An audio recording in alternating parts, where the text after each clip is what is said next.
Hello, extempers, speech and debaters, and everybody else listening to this podcast. Wow, it's been a really long time since I've done that. Welcome to today's episode.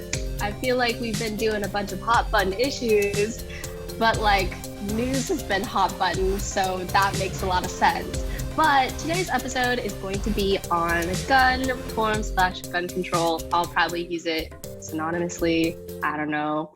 But yeah, today we're going to talk about what's been going on with guns and what has happened recently with gun legislation, what people think about it, and how we as a society will, I don't know, try to solve this gun issue that we have currently going on. Yeah, guns, they're a problem. Admittedly, it's evident that we've got a problem, and I think it's worth discussing about. And we'll talk a little bit more about that here in a few minutes. Just for people who are new, something that we're doing, of course, at the beginning of every episode now is we're going to tell you what the episode's going to have. So if you're new, just a reminder, the roadmap of the episode, well, it's not a reminder if you're new. The roadmap of the episode is going to be, we're going to go through some housekeeping things. We'll provide you with some background information. Both you and I will speak about that. We'll do some possible questions that may be faced for Extemp speakers, and then the show will end. So, let's start with a couple of housekeeping things. And I think a good place to start, YuYu, is that there are so many different ways we can take this discussion. There's a lot of different angles and points of views. And yes, I know we've got a note here that says that we're going to try to keep it more of a US point of view, right? But even in the US, prior to the podcast, we were just talking about there's not one good way to look at this. Yeah. I think even if you have an average conversation with someone about gun control and what they think about it, you'll find that there's a lot of varying opinions and a lot of different attitudes towards gun control, or at least you may agree that gun violence does exist and crimes that are used, it's not the right way to phrase it, but just mass shootings have happened, gun violence is happening, and that's something that we can all agree upon. But whether or not gun control is the right solution or there should be other things done is something that people will contest with you. Some people say it's a mental health issue, some people say it's a certain weapon, other people say that we just need more regulation generally, but then doesn't really go into detail about what that regulation looks like or what that regulation is actually going to be. So honestly, it's a lot of ways that we can go about this episode, I agree, but I think we'll try to keep it somewhat towards US focus, US based legislation, opinions surrounding how gun control can affect the US. That being said, it doesn't mean that other statistics that have studied gun control worldwide doesn't apply. It's more of just United States is, I would say, fairly special because it is one of the countries that doesn't have as many gun controls as other countries like Europe or Japan or other Asian countries. Yeah, and then you get a whole debate about the Second Amendment on top of that, which is true within itself a very interesting topic. And actually something neither of us wrote in our background information, which is kind of interesting. I think you have a tidbit in it there. I have a tidbit. Yeah, it's more of just it's there because it has to be there, duh. But yeah, it's there. And then the other thing that's kind of a important housekeeping note, and I know you have it typed in. We've got a document in every episode. YuYu says that this really doesn't seem too agreed upon, but we know that both sides see this as an issue. Hey, we have a gun problem, right? It doesn't seem to be agreed upon more or less on how to fix it, I think is the best way to put it. But we know the issues with mass shootings, that in the US is a problem that both sides go, hey, there's a problem. Yeah, I mean, I think if you take it quite literally, like, do they think that it's a gun issue? Maybe, maybe not for the people that are listening. But like, I think more so Democrats will treat it as like a gun issue, and Republicans will treat it as like, or like at least some Republicans will treat it as a mental health issue and not necessarily like a gun issue or a different type of social issue that doesn't deal with guns. Yeah, and that goes to show, like, I mean, we know there's a problem and we gotta do something about it. Unless if there's any other housekeeping things, YuYu, we can jump right in. No, YuYu's on a time crunch. We're recording at 10:13 her time, so perfect time to record. Always the best time to record, as a matter of fact. Anyway, let's start with some background information. And the way that I want to kind of explain this and what I will be discussing is maybe sometimes we take this topic to a political and social discussion. And that's usually where this veers. Both the political and social discussions are relatively important, but I think there's something else worth noting. If you have political issues, if you have a political issue and a social issue, then you probably also have an economic issue. And that's usually everything that's policy related anyway. So this is a really good point to make, is to bring up the economic point of view and really what might be going on in this world that we don't fully discuss, or maybe we don't understand it as much. And could we come up with a better solution by understanding the economic impacts of this? And in terms of economic impacts, we're not necessarily talking about like how much money is being made with guns, because obviously that's a big industry, but we're more so looking at what is being done about it that causes the problem to exist in economic terms. And I like this starting point. In an opinion piece for The Guardian, Ryan Buse makes a claim that gun makers are openly marketing to the next generation of mass shooters. Buse worked for the gun manufacturing company Kimber from 1995 to 2020. In 2020, Buse left when the gun manufacturer started celebrating marketing armed vigilantism. Buse says that he is a proud gun owner who does believe in responsibility. I think responsibility with guns is probably not a bad thing. As issues arose, Buse was asked to be part of a written testimony to members of Congress. He notes that the testimony was going to be nerve-wracking. Quote, "The reason I found the hearing so scary was because it made it clearer than ever that gun companies and their executives have completely abdicated responsibility and common sense." During his testimony, Buse discussed the number of issues that did exist from marketing weapons. Quote, "I talked about how there's no longer a place in the firearms industry for anyone who believes in moderation or responsible regulation. If they did exist, they've long been frightened into submission or forced out.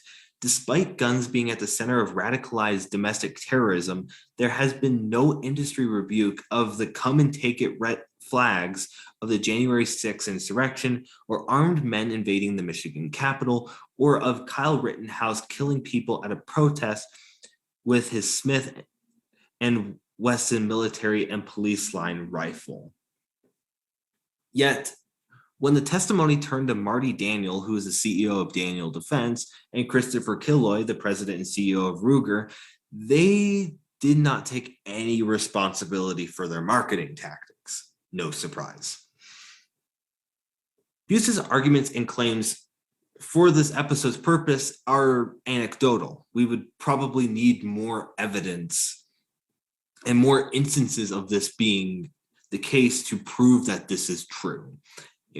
This is the only instance that I have here. But If they are true, then there exists a serious problem within how the gun industry markets its products. But once again, this is only one problem. Discussions about how to fix the gun violence epidemic ranges from implementing laws that raise the age to purchase a weapon, implementing red flag laws, or to putting in universal background checks. But what if there was evidence that say that maybe none of them fully work? Emphasis on fully, as you will talk about later. Let's talk about a man named Stephen Levitt, who is the co-author of the book Freakonomics. This book looks at how pop culture is meddled with economics. And here Levitt, along with co-author Stephen Dubner, make comparisons on like how a sumo wrestler is like a teacher. Freakonomics Radio is also a good podcast to listen to, and it's also very quite credible. On that channel, they make comparisons about how adding more wolves to Wisconsin has led to a decrease in car crashes. Nonetheless, Stephen Levitt and Stephen Dubner are very credible economists, and Freakonomics is, in fact, one of the most notable economics books of our time. Good read. One of my favorite books. It reads really well, and they do an incredible job writing it. But when it comes to gun control, Stephen Levitt is not so sure. Levitt does not think that there is a true outcome to the gun control problem. After the attack in Las Vegas in 2018, Levitt was interviewed making a claim that it is virtually impossible to control guns in the United States. Levitt says that he is not pro-gun, but looks at the issue from a bit more of a realist standpoint. He claims that the cat got out of the bag 100 years ago, but there is no way to put the cat back in. Levitt and Dubner were both on a podcast called How to Think About Guns. This is where their thesis was presented. Buying back or regulating guns when there's an active black market and a huge stock of existing guns won't work. Let's break this thesis down. To note, this podcast was recorded in 2017. At the time, there was an estimated over 200 million guns in the United States, probably closer to 300 million. Since this podcast, the number has jumped to 120.5 guns per 100 residents, and for a total of 393.3 million guns in the US. To put that in perspective, it becomes hard to find a meaningful and effective solution. But as Levitt and Dubner continue, their evidence becomes more critical.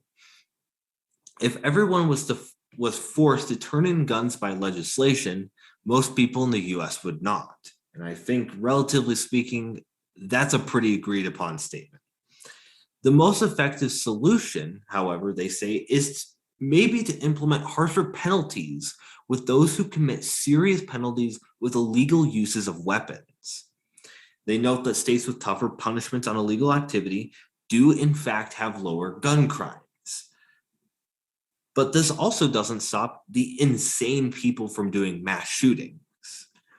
They note that nearly 600,000 guns are also stolen in the United States every year. And Levitt finally says, quote, "For the people who want to use them illegally, there will always be a way," which I think there's no denying that statement either. In the end, Levitt does know that it is important to come back to some statistics. Once again, from 2017, he says, quote, "In a country where we have 200 million guns and a number of insane people who decide that gun violence is the right way to express their insanity or carry out terrorist attacks, there's not much we can do." He says, "I've been thinking about this problem for 20 years, and I've never heard a suggestion in relation to gun violence which I thought was realistic." And YuYu, this is really a discussion for those people that may not fully put these pieces together. The discussion that Levitt really makes here is, this is a supply and demand problem. Okay? And what he claims is essentially over time, we've led to a huge surplus of the number of guns that have become manufactured, the amount of people that have bought guns, to a point where implementing regulation is not going to fully solve an issue the way that we had anticipated it would. Essentially, the argument is there's too much supply and there's too much demand to be able to control the problem that exists. Now, evidently, you have some really good information about how we can control this in some perspective, but it requires multiple different actions to be taken to really get this problem under control. I think it's a really interesting argument that like Levitt poses. However, like, you know, my take on this, I don't necessarily agree. I don't necessarily think it's like a supply and demand issue, because I don't think a gun is a good that can be subject to a supply and demand curve, in the sense that like guns have a real deadly impact on people and can do a lot of damage if not regulated or has like some type of reform around. They pose like a really decent argument in terms of saying that there are like a lot of guns out there. How are we going to ever regulate this? However, I'll talk a little bit about it in the later part of my section. But honestly, I think it's clear from like your section that gun control and what kind of gun control is a controversial topic, at least in the United States. And that's partially because parts of US culture has based itself in the right to bear arms and the Second Amendment. But let's get into that. First, let's talk about what currently has been happening in the political world when it comes to gun control, and then see how this issue is divided among everyone else. So let's start with the political world. We can start with the Supreme Court ruling that you might or might not have heard about. New York State Rifle and Pistol Association v. Bruin was the case that was brought to the Supreme Court, where one of New York's gun control laws that prevented concealed carry in public was contested.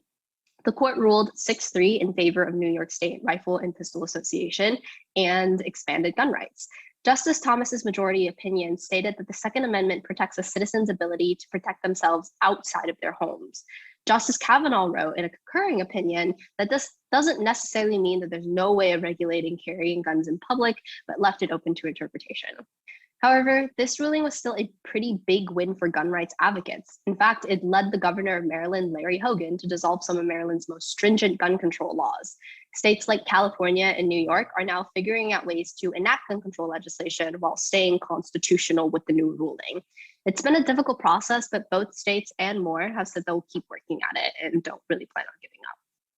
The next big thing that happened in the world of politics is a couple of gun reform bills that have passed the House. The Bipartisan Safer Communities Act was actually signed into law in June by President Biden.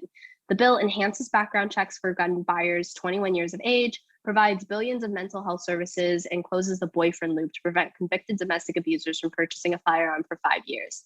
It also provides $750 million in grants to incentivize states to start crisis intervention programs, clarifies the definition of a federally licensed firearms dealer, and creates penalties for straw purchases and gun trafficking. There was pushback from Republicans, but it did get quite a few Republican votes when it was in the House, passing the House with a 234 to a 193 vote. In the Senate, the bill passed 65 to 33. The other piece of legislation that got voted on before the House recessed was the assault weapons ban, and it also ended up passing the House and moving to the Senate.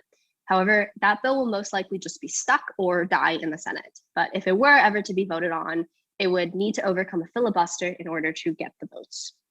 But reiterating some of what Spencer has mentioned, Republicans generally don't want legislation that outright bans a gun to become a law, arguing that it's a Second Amendment right, and laws that ban these weapons are either arbitrary or don't work, despite research saying otherwise. This is important to know for the upcoming midterm elections that look a little bit more murky now that events such as Roe being overturned and the wave of mass shootings that have occurred, along with the passing of particular bills, could turn the tide of the election blue for some states. Of course, it's good to note that Biden's polling numbers haven't been great, and that obviously reflects on the Democratic Party polling numbers too. Other things to consider are that people are currently worried about inflation and not necessarily worried about things like abortion rights or gun control. It is important to note, though, that recently Dems have been appealing to independent voters that have issues such as abortion rights or gun control as their second most important issue, but this probably won't be something that turns the whole tide blue or actually turns states blue. Among people, gun control is something that the majority of people want to do something about the mass shootings that have been hate crimes or have target children in schools is something that is appealing to most people. And I think that's like pretty logical. But some of the people who oppose gun control usually believe that it's more of a mental health issue than it is a gun issue. They also provide arguments that it's a Second Amendment right protected by the Constitution and something that they're not willing to give up. The people who support gun control believe that regulation is needed and that guns are not a necessary tool for a lot of everyday things. And due to the overturning of Roe, others have argued that women's bodies or people who can get pregnant's bodies are more regulated than guns are. Regardless, though, it's interesting to look into whether gun control works or not. Pertaining to the assault weapons ban, Democrats actually took that from a 1994 assault weapon ban that expired in 2004. A 2021 study by Northwestern University Feinberg School of Medicine found that with the ban, it significantly decreased mass shootings. A 2016 study in the epidemiologic review found that when countries passed a raft amount of gun control laws at a time, there were significant decreases in gun violence. It specifically found that laws that banned powerful weapons like automatic rifles and implemented a background check system or required people to get permits and licenses before buying a gun helped to reduce gun-related crimes like homicide. There might be studies out there that indicate that some gun laws don't work at all, and that might depend on the type of gun laws and what the study specifies. For example, in the same study, laws like concealed carry laws showed no impact on gun violence or increased gun violence, or actually increased gun violence in the process. For those that don't believe gun control works, like Stephen Levitt, they might sometimes point to arguments that suggest because there's been so many illegal guns in circulation or like just so many guns in circulation in general in places like the black market that gun control laws would do little to curb gun violence. Again, I'm on the side that gun control does actually do something to curb gun violence, both from the logical standpoint and from the more statistical standpoint. Mainly, I think Levitt assumes that people are just insane, which I don't think necessarily is true, and that because there's so many guns in circulation, it won't be as useful to do gun control laws. But while it's true that people who want to commit crimes with weapons will always find a way to get a weapon, the evaluation that it will be on the same level or the same amount as now is contestable. David Carries, a professor of law at Temple University Law School, argues, I had assumed that there was an underground illegal market and that handguns, criminals, and youth used in crimes were largely stolen, but that's wrong. The market makes new handguns so easily available, often for less than $100 new, right out of the box, that it makes no sense to steal one. New guns have no traceable history and are so cheap that they can be thrown away after each use. Granted, this was like in 2008, but the analysis still holds today where guns are pretty accessible because there are almost no regulation on gun purchasing, gifting, or trading. He does make a good point that in the US specifically, while there's a black market to sell guns, no one really goes there because one, the black market is kind of inaccessible, and two, guns are more accessible now because of the weak gun laws the US has. And even then, like we see there is a wide circulation of guns and so many people owning guns because of the fact that the US has weak gun laws in the first place. But regardless, gun violence is still on many people's minds, and what to do about it is something that many people think is a simple process or should be a simple process. But like most things in our country, it's never as simple as people want it to be. So yeah, we're still here dealing with the gun issue, trying to figure out what to do next. Before we get into those questions, obviously the Levitt debate is pretty hot. It's a very interesting take. We want to hear what you think. We're not going to further that debate. We want to hear what people think about that because it's actually a pretty interesting one. He does propose a unique take. Fun for us to discuss. Anyway, let's go on into the questions. The first question I have here, YuYu, says, should Democrats make gun control the centerpiece of their midterm election campaign? So I assume here that centerpiece is, this is going to be number one focus, right? This is going to be, we're going to implement gun control laws. And we need to push this across for midterms. Where do you stand on this? So I'm actually on the no side of this, just because it seems from polling numbers and what political scientists have found, people first don't really think about gun violence, or like the majority of people don't think about gun violence. It is on their minds and they want something to be done about it.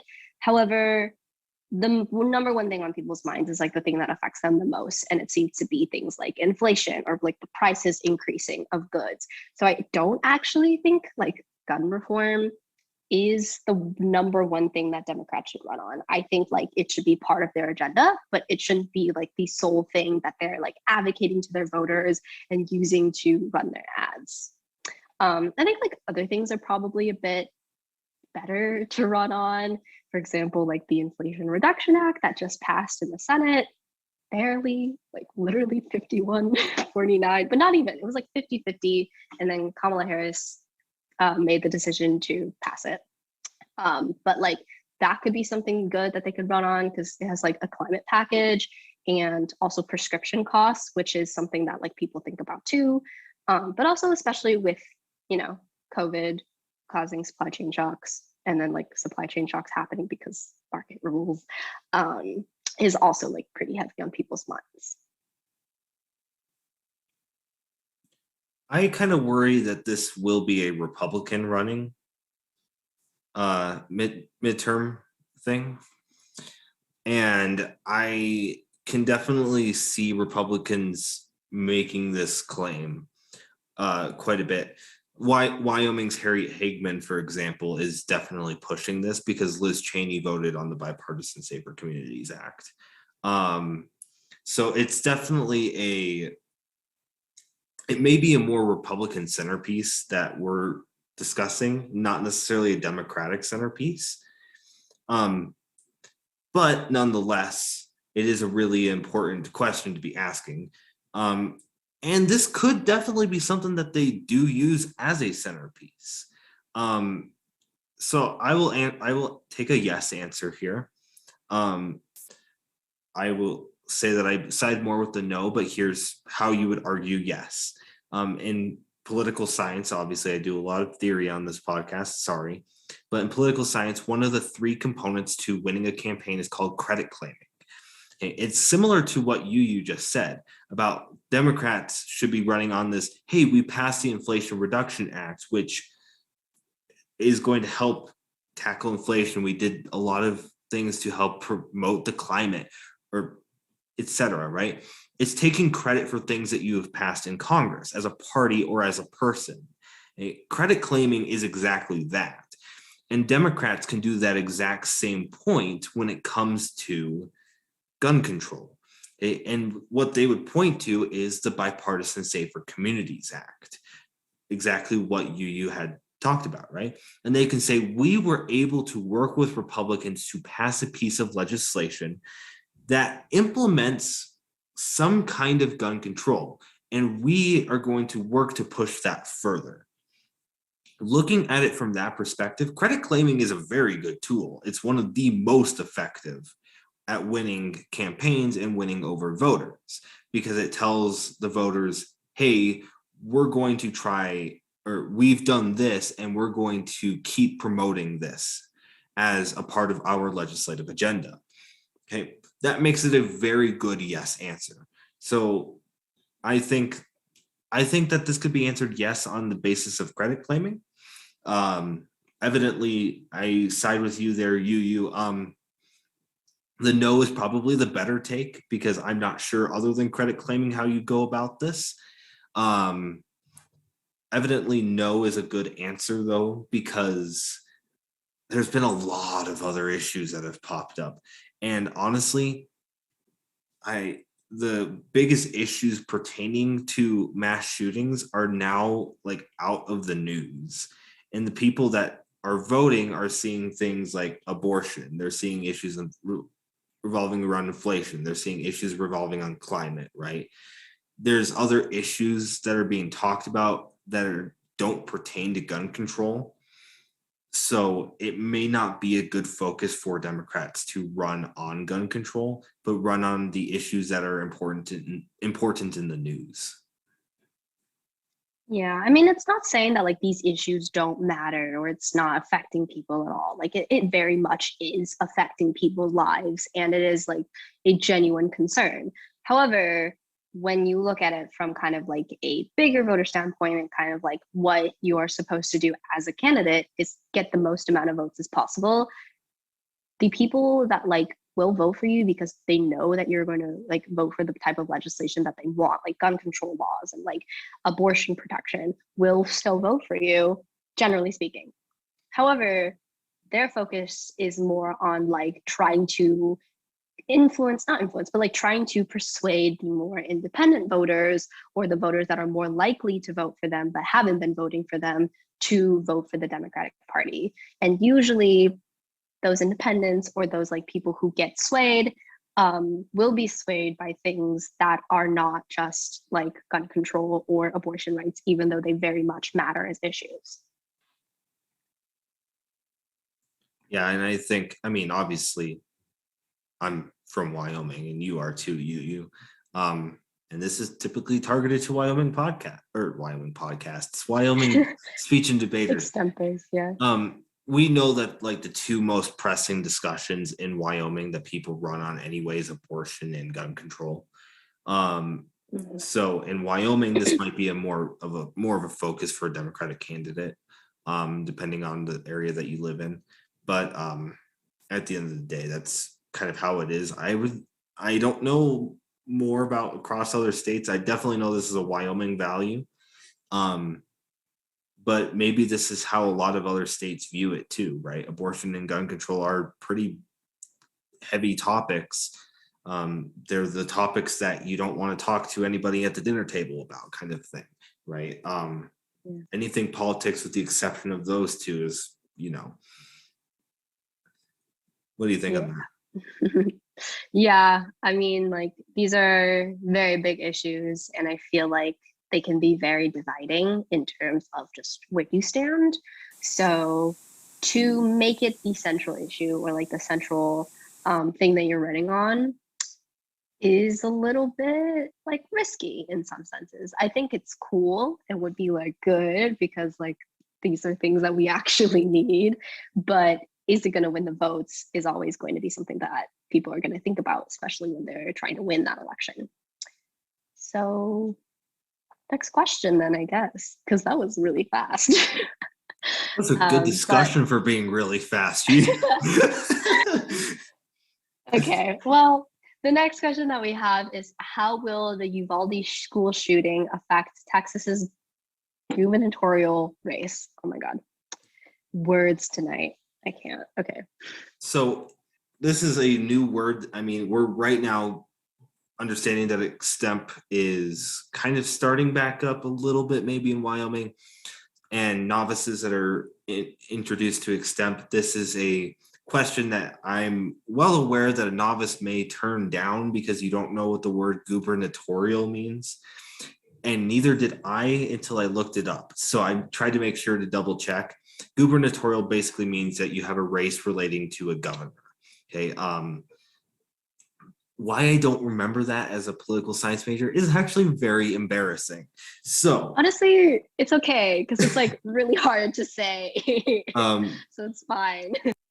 So gubernatorial is a governor's race. Okay. So we're not going to care about what happens in the state legislature. We don't care about what happens federally. We care about who gets elected as governor. To iterate, and this is just what I checked, YuYu, if you can double check for me and just make sure, the race for governor in Texas is between Greg Abbott and Beto O'Rourke. Beto O'Rourke is the Democratic candidate. Greg Abbott is the Republican. Abbott is the person that is currently the governor of Texas. So, and YuYu has agreed with me on that matter. We know that Beto O'Rourke is in fact very much interested in trying to fix this problem. There was an instance of him standing up in the middle of Governor Abbott's discussion about what happened during the Uvalde school shooting. He basically interrupted him, and it was basically a claim of, you aren't doing anything, right? This is really important. This will be a pressing issue for Texas. So I think How will it affect it? I think that, I mean, the biggest thing is it's going to really bring a polarized, my answer will be it will bring polarized voters to the polls by a long shot. And essentially what you're going to see is, I don't know if it's going to end up being more Democratic. Texas has been a fairly Republican state for a long time. Its Democratic households are definitely its biggest cities in Austin and in Dallas and Houston. I think those are their biggest Democratic cities. But the area in the district for Uvalde will likely be looking at this going, this is a problem. Because evidently you have a school shooting of elementary schoolers, and the parents that are living there and the people that are living there are going to look at this and realize that they don't want this again. It's a very impactful issue because it affected a small community in Texas. Is that enough, though, in Texas to affect and change the outcome of a current Republican governor? I think that for certain, the big effect is Uvalde turns blue. I think that that is a evident, probably pretty clear one to me, but I don't know if it's enough for Texas to change.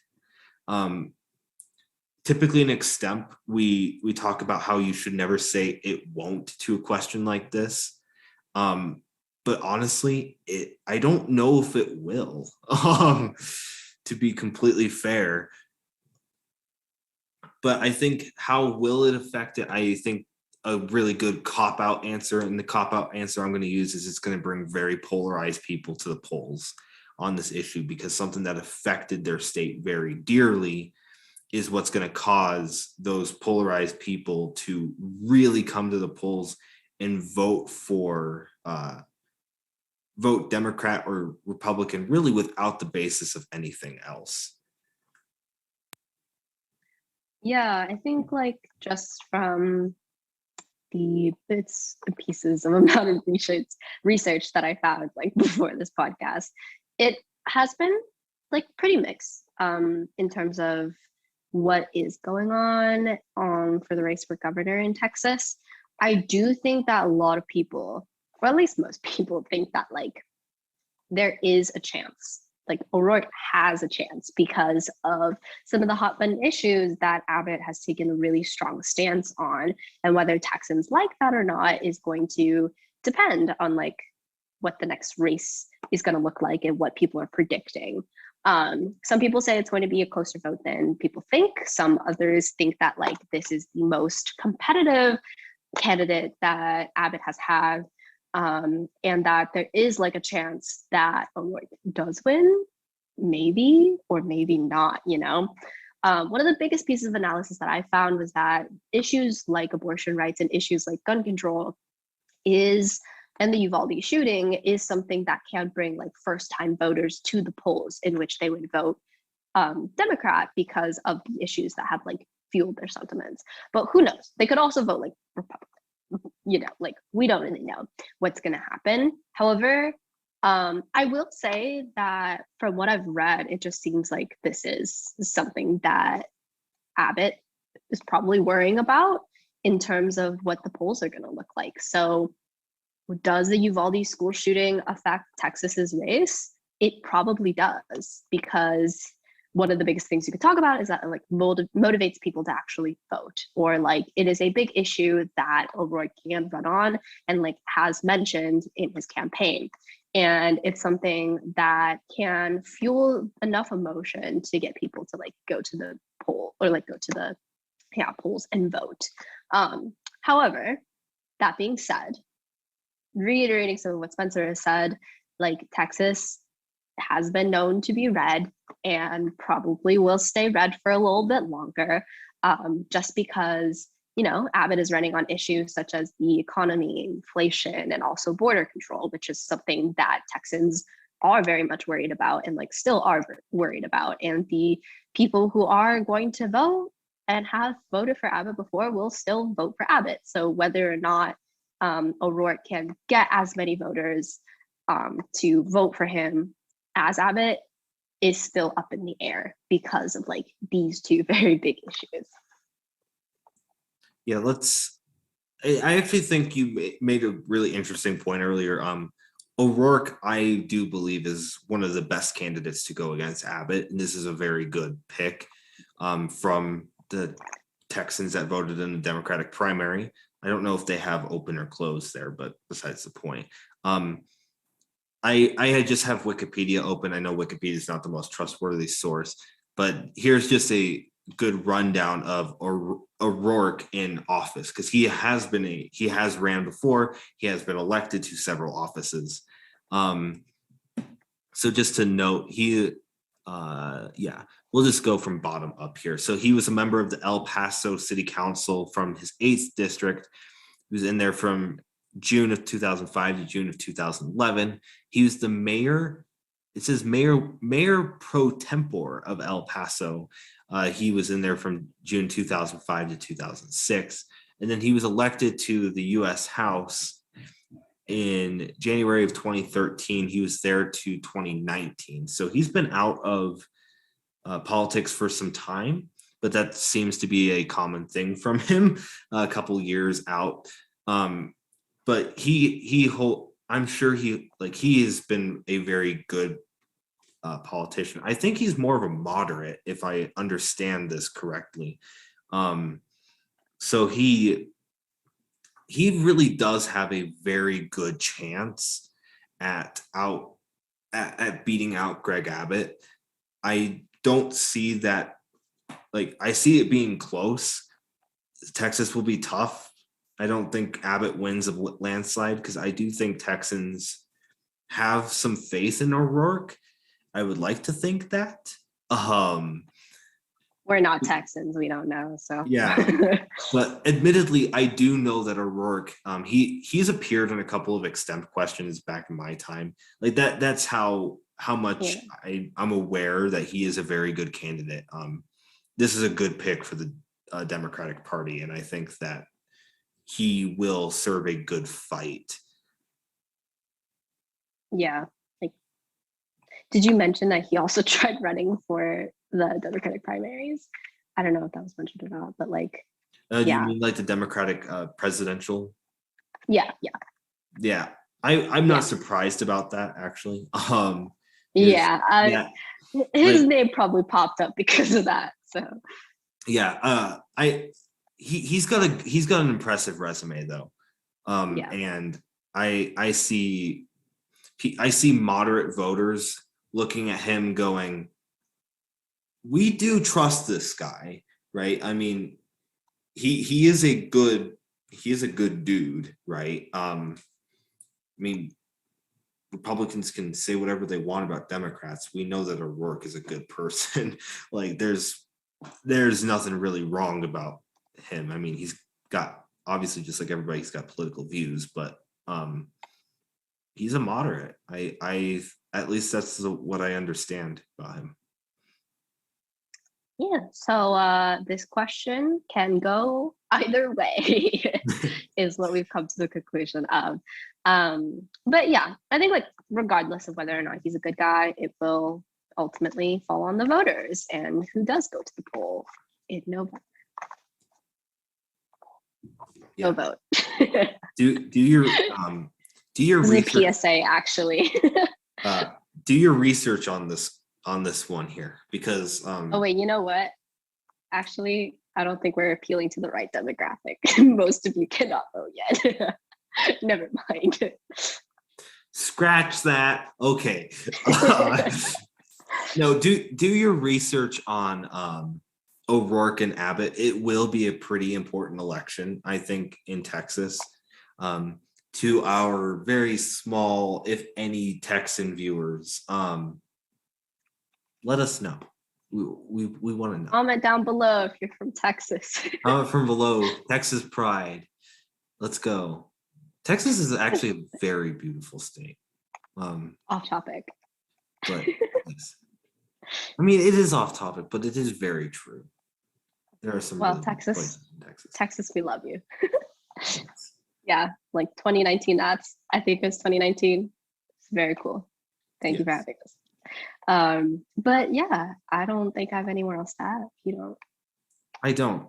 Go visit Texas, do your research, and yeah. Says I don't and proceeds to say more. Well, thank you so much for listening. I hope that you get the one in the round. If you don't, let us know how you did. Let us know how we did. If you have any questions, comments, or concerns, feel free to comment down below on our YouTube page or DM us on our Instagram. We're available almost all of the time. We will try to answer, I promise. But yeah, if you haven't subscribed to our YouTube channel yet, please go to our YouTube channel, just hit the subscribe button, ring the bell so that you are notified every time a new episode comes out on YouTube. It comes out earlier than on OneClap is what I'm told. But yeah, it really helps out the channel, supports us, it lets us know that we're doing okay.